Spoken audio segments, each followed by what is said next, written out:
I'm okay, actually. I've been spending the quarantine with my dogs. I think I swing between a 6 or a 7 out of 10 most days.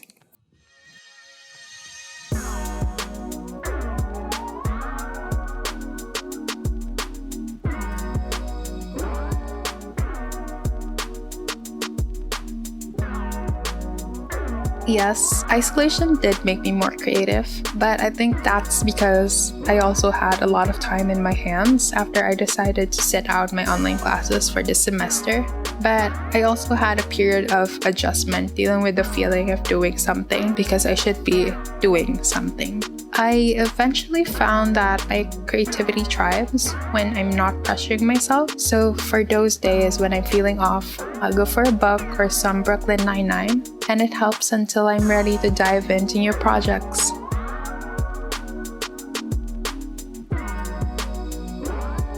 Yes, I decided to revive my art account, which I've had since 2017, because I wanted to challenge myself to post more consistently.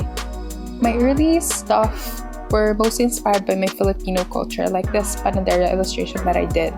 But as the lockdown went on, my pieces became more political.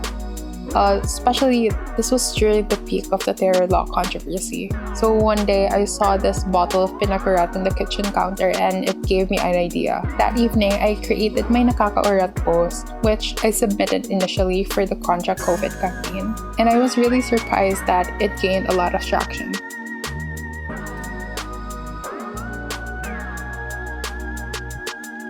These past couple months, I've had the opportunity to work with platforms and brands that I really like. But in terms of personal projects, I think my artistic ways will always be about showing off our Filipino roots and culture. Art has also been cathartic for me in expressing my personal feelings and insecurities, so I've made work that reflected that. I also participate in Still Here, Still Life. It's a weekly still life prompt for those days when I don't necessarily feel like creating a big piece.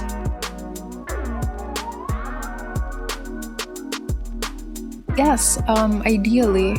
Kasi lahat naman tayo, not just Filipinos, but everyone deserves a better world. Pero realistically, it's not something that will happen in an instant. We have to be willing to be educated and to educate ourselves about the systems of injustices that are affecting us. And most importantly, we have to recognize our power to appoint better, more competent people of influence who are genuine about making the world better, not just for themselves.